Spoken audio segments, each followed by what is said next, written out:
perfect storm is coming, and I think it's 2023. Or as we say, if your neighbor loses their job, it's a recession. If you lose your job, it's a depression. The key to real estate is jobs. And this time, not only interest rates came down after 2008, interest rates are going up this time in 2023, and we're going to have massive unemployment. You look at, I forget, Meta or Facebook, one of those, they're laying off thousands and thousands and thousands of workers. So it's not only interest rates going this way, it's unemployment going this way too. And would you agree with that, Kenny? If you don't have jobs, that crushes real estate. So when they dropped interest rates after 2008, people were flush with cash because they could afford to flip and do all those goofy things. Then they could afford to go shopping. So you mentioned one of my favorite subjects is shopping centers. I think they're going to be turned into apartment houses eventually, because if he keeps crushing retail, plus restaurants, plus his commercial, property management is where the money is made or lost right in there, plus his partner comes from the finance side, the savings and loan, which are all gone today. And that's a secret to his success. And again, I just want to reiterate this. In 2008, when everybody was out there buying houses they couldn't afford, they had ninja loans, no income, no job, Kenny was doing this. He says, the idiots are in the market and they're going to lose their houses soon. It was going to bring the whole market down in 2008. And when it came down, Bernanke got a Nobel Prize. Can you imagine that? One of the biggest criminal Fed chairman, he gets a Nobel Prize for that. So now the whole economy is in this massive, massive bubble. And then the new Fed chairman, Powell, is raising interest rates. So this is not 2008, this is 2023. And that's the reason for this show. What do you see in 23? Okay, so let me ask this question. Okay, so let's say I'm Johnny late to the party. I started buying property because they read your book, the ABCs of real estate, and then the property management and the advanced guide to real estate investing. Please get those books because they're more applicable today. They're Ken McElroy's books. They're more important today because this time it is different. So let's talk about, let's say I'm mom and pop. We got the real estate bug, because what scares me, Kenny, is I go around town, people, I did what you said. I bought real estate. I said, yeah, that was a while ago. So let's say they bought a property in 2020, because it's 2022 right now, and they're upside down. The house, so let's say they bought it at 100,000, it's now 200,000 and coming down. They still have a job, which is key to the whole thing. So let's have a property I paid 200,000 for. It's now on its way past 100. What would you say to that person? Well, the main thing is the cash flow. We always talk about this. You built a game around it. The principles in cash flow are exactly what people should be studying. So by the way, I bought real estate in 2005 and the value went down. But what saved me was the cash flow during those rough years. So if they can figure out a way to cover their expenses and their mortgage payment, hold on, because obviously you have to write a check to get out of something like that. So, that's the number one thing. And I think what people don't realize is that at the end of the day, the tenants, they pay your house off. So they're gold. And so you have to treat them well. You have to take care of them.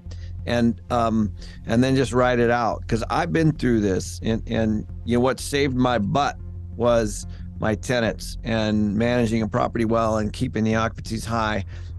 What do you say to people like that? I mean, let's say they're upside down. Let's say they paid 200 and it's 100 and they're losing money. They can't get enough tenants.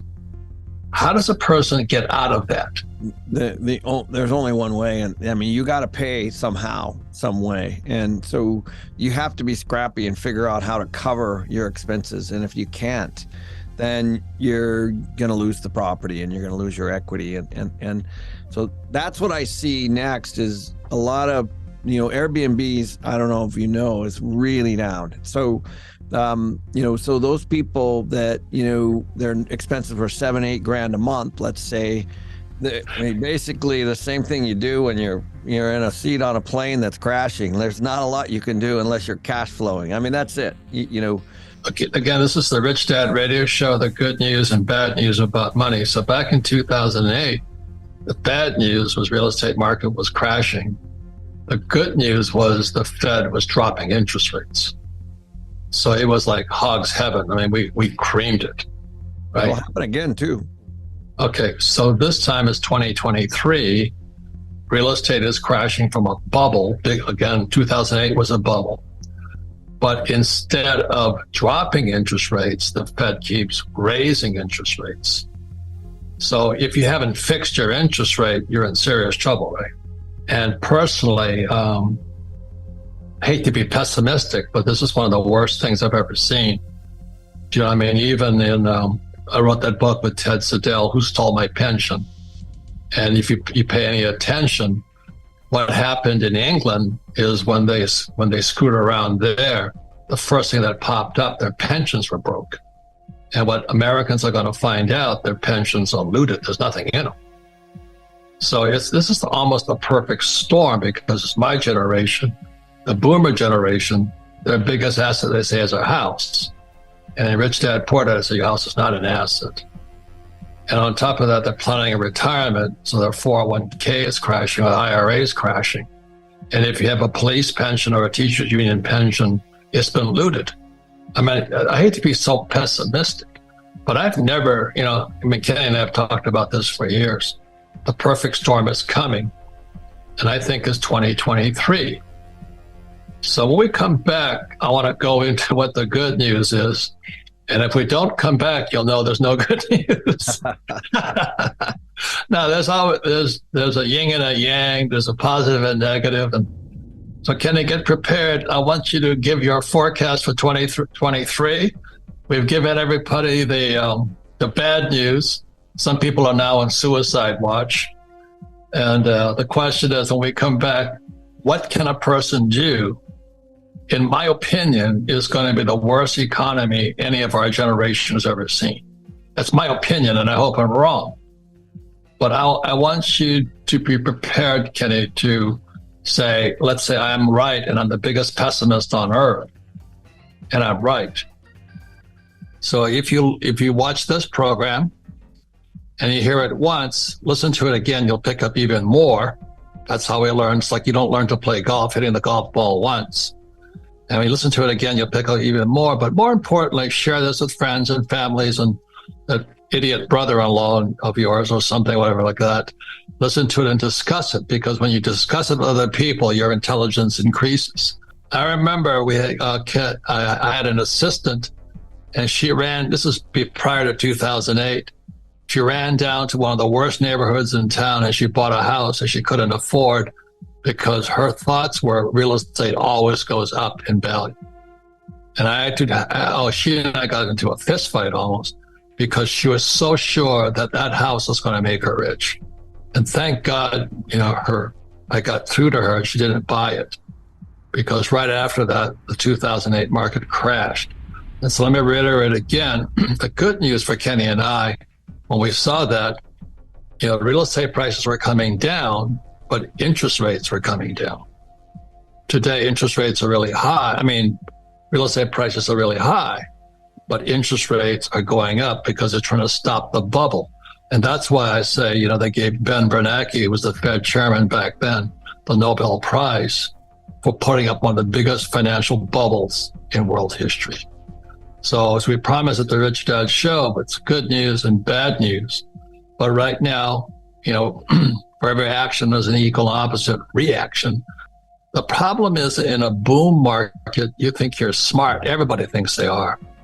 But when the market crashes, kind of the good news is, I think people come to their senses. They smell the coffee, and they're more willing to negotiate. When I was a kid, they said, don't trust anybody over 30. Now that I'm 75, I don't trust anybody under 30. Yeah. Because, they were raising the economy of buy the dip, the Fed's got your back, just keep buy, hold, pray, and all that stuff. And I see these younger guys on YouTube and all this, and we know a lot of them, There's a saying, don't worry, the market will bounce back, buy the dips and all this. And the reason, let me give it again, this economy is different. Again, interest rates are going up this time. Prices are coming down, but unemployment is going up. And the key is always unemployment. Or as we say, if your neighbor loses their job, it's a recession. If you lose your job, it's a depression. And so that's why I would, if you're in trouble, I would hire an attorney to guide you out of the mess. Don't ruin your future by defaulting or all the other stuff.